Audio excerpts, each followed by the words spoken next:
So I'm so glad to see some unfamiliar faces and to get to meet new people and to see some of my students from this recent class and to see some students from classes a few years ago. And so thank you all for coming. And I'm going to make a presumption that you've come for one of 4 reasons. And maybe you can identify yourselves. You can just raise your hand if this is the reason that you're here. Number 1, you really are interested in music and you like to go to concerts and you're interested in getting all the musical information that you can. So raise your hand if you're, oh, okay, we have a lot of music files. And you might also be here because you're interested in the creative process. Maybe you're a writer, maybe you shoot photographs, maybe you make films, maybe you paint. Maybe you just decided that you're going to change the furniture in your living room. You're not going to buy anything new, but you're going to save a little money and move it around and see what you can come up with. So you just might be interested in the creative process and might be looking for some tips. So raise your hand if that would be you. And if that would be you, then you're in the right place with me. And there might be a 3rd reason that you've decided to come today, and that might be that you know someone named Helen Oppenheim. And she said something to you like, Amy Rubin is going to be giving the lunch and learn, and I really want to make sure we have a good crowd, so please come. And you just didn't want to hurt her feelings, and bless her heart, and thank you for caring about her, and thank you for caring about me. And that's great, so that's terrific, and thank you, Helen. And the 4th possibility that I do see is that you're looking for someone named David Rosenberg. Is David Rosenberg here today? No. Oh, okay, all right. Well, David Rosenberg, according to Helen, on January 10th, the next Lunch and Learn, he's going to be giving something called Jumpstart Understanding and Enjoying Wine. And it's about dinner culture and enology. Now, I'll be very upfront with you. I don't know what either of those words mean. I cannot spell them. So if you're here looking for David Rosenberg and some tips on wine, I'm glad to have a glass of wine with you at any point, but I can't help you in those directions. So if you're here for the creative process, you're here for the right reasons. Mozart wrote many symphonies in his head while playing billiards. That's what they tell us. Beethoven struggled with his sketches until he was satisfied. Gershwin's pen could barely keep pace with his imagination. Stravinsky said that a composer's best friend is the eraser. In today's program, I will introduce you to a number of composers drawn from the Western art music canon. And we're going to address some questions together. What were their sources of inspiration? What were their worst fears? What were they thinking, and how do we even know about them? Well, what we do know, most people agree, that being able to compose music is based on 2 things: talent and hard work. Some of you may be fascinated by the anecdotes I'm going to share. Some of you may be just interested in hearing me play the piano. Others may be very interested in the nuts and bolts. What is music about, and how do you make compositional choices? And some of you may be really turned on by the second half of the program, where we actually are going to be in collaborative teams getting ready to make a piece together. And I want to stress this: whatever you get out of this, I hope you have a good time. And whatever you get is just fine. Don't worry about terminology, don't worry about concepts, just be here. Because one of the keys to creativity is being open and being very present. And if you're on automatic pilot, or you're guided by what you think you should be doing, you will be eliminating your connection to your own imagination. So that's my only big advice. I think we're going to begin just with a little bit of terminology. And once again, I'm going to do this fairly quickly at the piano. And this is not to give you the encyclopedia of music in 3 minutes, but it is about telling you what it is that composers think about. Composition is not for sissies. Composition involves making choices and making decisions and being ready to be wrong and ready to be silly and ready to fail until you actually come up with a piece that you have in mind. And what are the things that composers enjoy playing with? Well, first of all, this harmony. Harmony is the sound of 2 or more pitches played at the same time.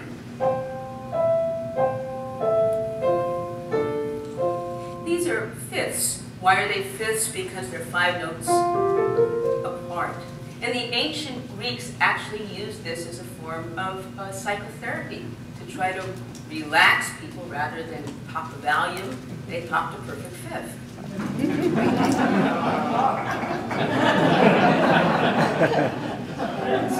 Say what? Now, conversely, we have something from medieval time that was called the devil's interval, which is called a tritone. And there are 3 steps between 2 pitches. And if you had a day full of, it would be very unfortunate. It's the most dissonant or unstable interval. And interestingly enough, if we put them together, we have what we call a diminished chord. And if you've heard of Carols of Pauline, I can't pay the rent, you must pay the rent, I'll pay the rent, my hero. So composers enjoy playing with edge and release, tension and relaxation, and what it does to us viscerally, and also what it suggests to our imagination. Okay, so we talked a little bit about consonance and dissonance, and we are now going to talk a little bit about texture. How many things are going on at the same time? Now, I'm going to talk to this table right here, and what I'd like you to do is just do exactly what I do, okay? Merry Christmas. Merry Christmas. Merry Christmas. Merry Christmas. Okay, great. Now, will you remember this? Thanks. And here's Happy Hanukkah. Happy Hanukkah. Happy Hanukkah. Keep it up. Merry Christmas. Merry Christmas. Merry Christmas. Merry. Okay, wait. Sleigh bells ring. Are you listening? That's it. Sleigh bells ring. Are you listening? One more time. Sleigh bells ring. Can I have the Christmas people? 1, 2, ready, go. Merry Christmas. Merry Christmas. Sleigh bells ring. Are you listening? Merry Christmas. Happy Hanukkah. Happy Hanukkah. Okay, terrific. All right, so you already saw that we had a piece in motion. And the texture of this piece was that we had 3 events going on at the same time, and they all had equal importance. And this is called polyphony, which means multiple voices at the same time. Very different than if we all said, I'll say it together, silent night. Say it. Silent night. Again. Silent night. Let's see if we can all sing the same note somehow. Ah.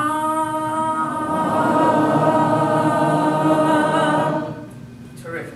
Now, this was just one event, even though we could have had the Mormon Tabernacle Choir doing it, but it's only one event. So composers need to decide how many events are going on, and what if we have a melody